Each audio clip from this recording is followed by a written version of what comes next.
Hello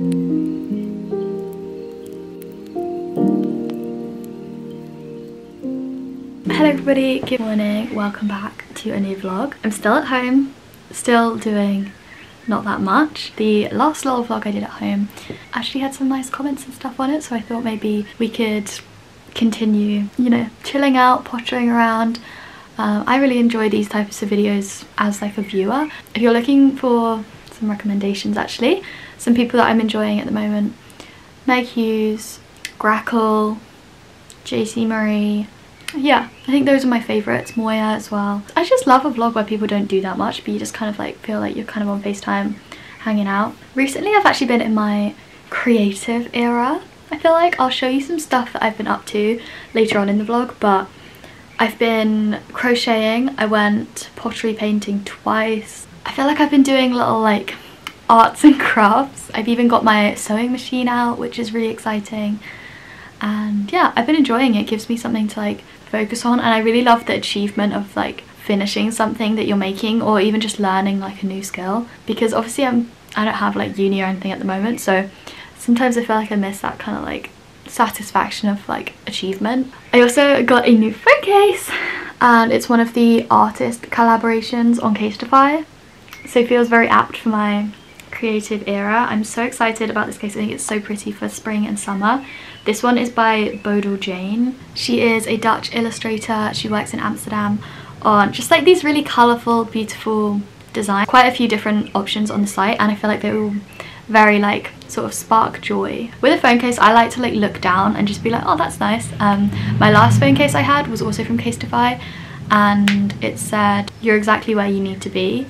And I loved that. I had that one for years, and I just think it's nice to look down and be like, oh, like just like a nice reminder of something. So yeah, she's got a lot of flower designs, some celestial ones. I feel like everything's nice and colourful, bright, just like very good vibes, especially for spring, summer. So I love that they have all the artist designs. I think it's a really cool way to have a phone case that has a little bit more like character behind it. There's also such an amazing range. They have over 2,000 cases on their site, so there's definitely something for you. And there's also such a big range of artists with like a lot of different styles, so you can find something that suits you. You can see on the site all the different artist designs and also a little bit about each artist, which I think is nice to have like some meaning and story behind the designs. I also just got a nice clear one because I have a blue phone and I feel like nice to show it off sometimes. And then I also got this sort of checker print personalized one with my initials in like a checkered pattern, which I really like. And all the ones I got are MagSafe because I have a light next to my bed with wireless charging. I've never been able to use it. So they're also 11.5 feet drop protected. You can do a little,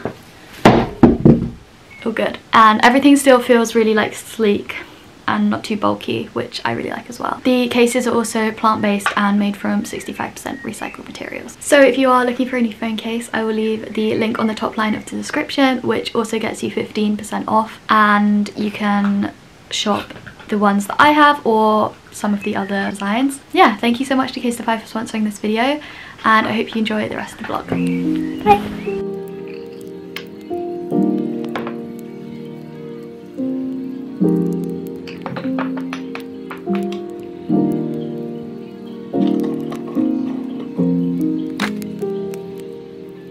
I'm trying to put on enough sun cream. You know when you see those TikToks, but it's like, this is just so bad. Like, anyway, okay, one sec. So I'm going out for lunch with Rihanna and Lucy. I don't know where we're going yet, but I'm excited. I've not been out to eat in a while, and if you watched my last time vlog, I feel like you know I also don't have plans that often. So yeah, today is the bank holiday weekend for the coronation. Trying to make the most of my friends not having work. Quick, a little bit of makeup. I'm really enjoying this t-shirt. I know it's like, I can't tell if it's like I would have worn this in 2014 and thought it was cool, or if it's actually like, if I actually like it. I feel like I look weird in the viewfinder. I got the news yesterday that Speak Now, Taylor's version, is coming out in like 2 months, which is so exciting. Like, every time she does a re-recording, I'm like, oh my god, this is my favourite album. I can't say it every time, but this album and 1989 are two that I like distinctly remember listening to the most, like when they were first released. 1989, I remember, came out when I was 14, 15. Me, Rihanna and Lucy were like super into it. We were in school together at the time, and I remember like the classroom that we like had as our, what do you even call that, like form time? Oh, I just remember like listening to it so much. And also Speak Now, I remember being in primary school, and one of my friends who we used to go on holiday with, they were like family friends, and we would go camping every year together, and she went to my school as well, and we had a talent show, and I think I did like some sort of like dance with my friend to TikTok by Kasha. This friend that I'm talking about sung Never Grow Up from Speak Now, and my mum and her mum cried, and I remember at the time being like, why are you crying? Like, it's a great song, but like, don't cry. And now it's like I can't listen to it without like, you know, and you can like kind of feel the tears like prickling. Yeah, the line that's like all your little brother's favourite songs just kills me. Anyway, so I'm so excited for that album. I love every album, justice to all the albums, but I feel like those two albums I remember the most. I have the most memories of listening to when they first came out, and I remember listening to like all of them. Not really like debut, I think I was like really young then, but I remember listening to like most of the albums when they first came out. And then obviously like Folklore, Evermore. I think Lover came out was when I was in uni as well, so is that right? So I remember those ones like, but in my mind that's like a recent memory. I don't know, I can't wait to re-listen to it. It's kind of the best of both worlds when artists do re-recordings, because I love like a new album. Like when she released Midnights, obviously it's like super exciting, but I can't like scream it instantly because I don't know the words yet, you know? But it's so great when they release albums I already know the words to, because I can just sing along instantly. Like, it's just such a great vibe. And I'm also so excited for the Vaults tracks from this album. Ready for my lunch now. I don't know where to leave my hair. I look like, just for your reference, 10 times better in the mirror than in the viewfinder. So I need space, a virtual escape. Guess you could say I'm tired of this phase. I need help from drowning in myself, 'cause every day I'm turning upside down, down. Don't let me guarantee that I waste away on my knees as I plead. Gotta save today. A blue sea's all I see. Can I find my way?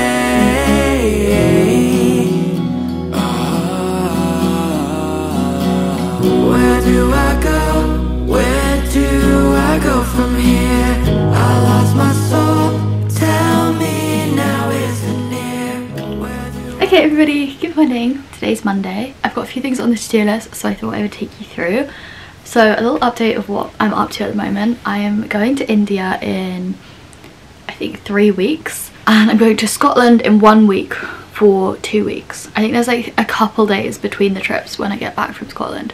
So I've got 1 week left here to kind of like get everything in order. I uploaded a podcast today, and then I'm going to try and film, or like I'm going to try and record a few this week so that I have stuff to go up while I'm away. It's going to be tough though, because I feel like it's so difficult to like have enough to say, or like I personally like to like leave it a full week and then I can have a whole fresh like mindset and stuff, especially because because I record them on my own, I find that I just need time like between doing them. So we'll see how that goes. Today's plan, I want to record a podcast. I'm gonna change my sheets today, work on my crochet. I was talking earlier about how I've been doing my little creative things. I've been having such a good time. I went pottery painting with my friend, I think that was like 2 weeks ago. This is the plate that I made. It's not perfect, like I have things I would change about it, but I think it's quite nice. I did like a little thing on the back too. So yeah, I did that. And then I've also been working a lot on crochet. I've actually made like I've made like quite a lot of other stuff, but this is what I'm working on at the moment. I'm thinking it's gonna be like a pillowcase. I'm doing like 3, I don't know what the terminology is it 3 rows? Basically like 3 circles in each colour and then switching. So I think it's gonna be fun. I'm thinking like a pillowcase, but we'll see. I like these colours a lot though, so I'm probably gonna do a bit of that.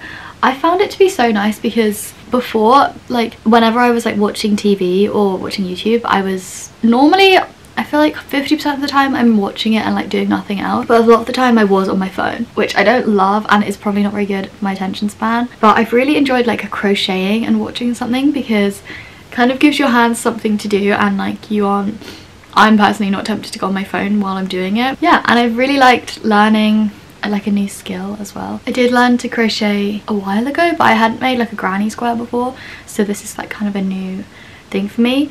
But now I've got the hang of it. It's very, very easy and like nice to just do while watching TV because it's kind of like mindless. So yeah, that's been up to.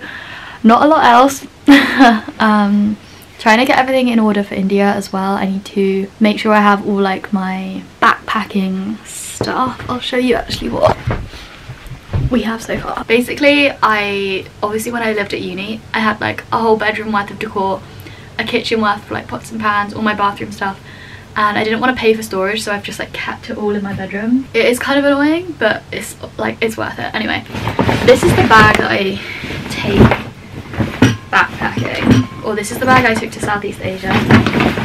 It's Patagonia. I think it's 70 meters, so it is massive. I need to make sure I don't fill it this time because it's way too heavy for me, like if it's full. Last time I think it weighed like 20 kg, which is a lot to hold on your back, and sometimes there's like a 15-minute walk holding it, and that honestly is like really, really difficult. Yeah, I've been trying to think about what I need to get like in order. There's like little things that you need to remember. Just need to like get them all together. I have packing cubes. These are just the ones from Amazon. If you don't have packing cubes, just buy them. I feel like everyone has them, but if you don't and you travel at all, I feel like they make everything so much easier, especially for backpacking because the bag can get so disorganized. Yeah, okay, right. Here's the stuff I need to. I have a first aid kit. I brought this to Asia. I don't know if I would bring it again because it takes up room, but it does have like a lot of stuff. I just bought it from Boots. It's got like stuff for burns, plasters, blister plasters, sterile wipes, stuff if you needed to like do a sling, an ice pack as well. Actually, yeah, I will bring it. I feel like it's kind of good to have that stuff, but it's always at the same time, it's like I can always just buy it there if I need it. This is like medicines and stuff that I don't really use. I need to replenish this, but just in case this is helpful, I have a lot of medication, paracetamol, Imodium, antihistamines, Nurofen, diarrhea relief, and more paracetamol. So yeah, the one thing that's missing from here that I have it actually in my like purse that I carry all the time is anti-travel sickness medication. I never used to get this, but ever since, I don't know, I feel like it's just been in the past like year or two. I'm getting old and I always have to have that with me. I would even use that for like drives in the UK and stuff now. Like I really swear by it, really works. And I feel like when I get travel sick, normally I have to like sleep it off, like it sort of like the feeling stays the rest of the day. So it's good to have that because it really does work. Like I never get travel sick when I use that. We've got some, I never used this in Asia. I did get some bites at the start, but after that kind of was fine. But this is the like maximum mosquito biting insect spray. We've got some sun cream, some hand gel. These are those rehydration tablets, travel wash. I would actually recommend this. It was really easy to do laundry in Southeast Asia, but if you ever like need one thing clean the next day, this is good because you can just wash it, and then because it's so warm you can just dry it really easily. I have a box of non-applicator tampons. Tampons are so hard to buy in Southeast Asia. I don't use them. I have the menstrual cup. I have these just in case. Like if I don't know, maybe I should just put one in like my handbag. They're not really any use in here. So far from this, the only thing I need to replenish is the travel sickness tablet. I'm gonna pack so much better for this trip than I did before. I feel like I didn't bring anything stupid last time. I just brought too much of the same items. Like I brought like too many tops. This time I'm just gonna bring less tops. But I didn't bring anything like stupid. Oh, what else do we have? I have a microfiber towel. Again, I don't know, I didn't really use this. I feel like if you're staying in hostels, then I assume you need this. when we stayed in hostel you did need, like, they didn't give you a towel, but we stayed in hotels for a lot of it because if you share a room and half the price, like often that's like the same price as a hostel, and obviously you get like your own space and stuff. Oh, it depends if you want to meet people, I don't know, there's pros and cons to both, but I didn't really use this that much, and it's kind of bulky. Obviously it's like small for what it is, but it still takes up quite a bit of room. I don't know if I'll bring this. Also another thing is this rain jacket. I think it is going to rain a lot when we're in India, but I hate this thing, especially when it's hot. This makes you feel so sticky and disgusting, but I do think I'll bring it because it is meant to rain a lot in India, so yeah, bring that. Other than that, I feel like it's just clothes that I need to sort. What's this? These are sachets of oat milk, which is just so unneeded. But, you know, if you're fancying a cup of tea. Okay. So, the issue is because I'm going to Scotland, I need to pack after that. And I'm going to take that back to Scotland because I'm actually going for like 2 full weeks. So, I'll need quite a bit of stuff. But that's like a little insight into backpack packing. I feel like my main tips are, you can buy most things there, but research what you can't. So like if you use tampons, you can't buy them there really. It's really hard to buy them, and when they are there, they're hiked up the price. I don't know the case in India though, so like probably is different, but I don't know. Like I'd just say like research these things. Sun cream was also super expensive because again it's like mainly tourists buying it, so I brought a few bottles with me to Southeast Asia. It's kind of annoying because they're heavy, so you have to weigh that one up. Medication like paracetamol and stuff like that, and they also sold a lot stronger painkillers there and like stuff that you can't get over the counter in the UK, but I didn't use any of it, so I don't know if it was like expensive, but I wouldn't imagine that it was. I'd say like, but it's always good I think to just have like your own because it's like much easier than having to find a pharmacy and stuff. Top tips are packing cubes, but I hope that I feel like that's not a tip, that's like so unoriginal to say because everyone already uses packing cubes, but packing cubes. A lot of people we met in Asia had printouts of like all their passport info and like stuff like that, like scans. We didn't do that. I don't know if maybe we should have done, but I do have it like all on my phone, but obviously like if your phone gets stolen that would be an issue, but again like it is on the cloud, so like I hope I'd just be able to access it off someone else's phone, but maybe it would be more stressful, so maybe I will do that for this time. I don't know. Oh, also another tip is buy a bag. If you haven't already got a bag and you're like looking for one, buy one that you can open like a suitcase. Some of them, I had this bag when I did DAV where it's just opened at the top and then you like have to reach in to get everything. I really wouldn't recommend that because it's just so like hard. You kind of have to take everything out to get anything. Whereas if you buy one that opens like a suitcase like this one does, a lot of them do, it's just easier because then you can like just pick out the thing that you want. Especially if you're staying somewhere for only like one night, it's easier to just like lay your pajamas on the top and then, you know, just put on the same outfit the next day or something, and then you don't have to unpack the whole bag. I tried to use shampoo and conditioner bars while we were away, and I've used them in the past, and I feel like in conjunction with other like liquid products they do work, and I quite liked the conditioner bar that I had, but long term using shampoo bars was not it for me. Like I don't know, I've had one in the past that I liked, so maybe I need to find or rebuy that one, but both me and Neve were like, this is not, I don't know, just didn't enjoy using them. I just feel like you can't fully wash your hair with them, and when you're in the sea a lot and like sweating a lot and all of that, it's just like you really want like a deep wash, and I didn't find that I could do that very easily, especially with like showers with a really bad pressure. We also stayed in one hotel, or yeah, it was a hotel I think, that only used seawater in the showers. I hope that we don't do that this time. Well, I hope that doesn't happen on this trip because that was not good for the hair. It was kind of like I felt dirty and sticky for like 3 days, which it's not that bad, but like there would be days where we'd be out on a boat all day and it's just like the feeling of knowing like I can't shower this off, like I'm just gonna go to bed like this. I feel like this trip has kind of come around really quickly, but I'm really excited for it. I'm in a really good headspace because it's like long enough that it is like a long trip. We're going for a month, but it's not so long. Like Southeast Asia was 3 months where it was like I'm kind of moving, like that's a long time to not see anyone, you know, other than the person you're with. So I'm excited to like, I don't know, just feel like it's like a nice sweet spot in the middle where I don't need to have like anxiety over going away for so long, but it's still long enough that I can like see a lot, so yeah.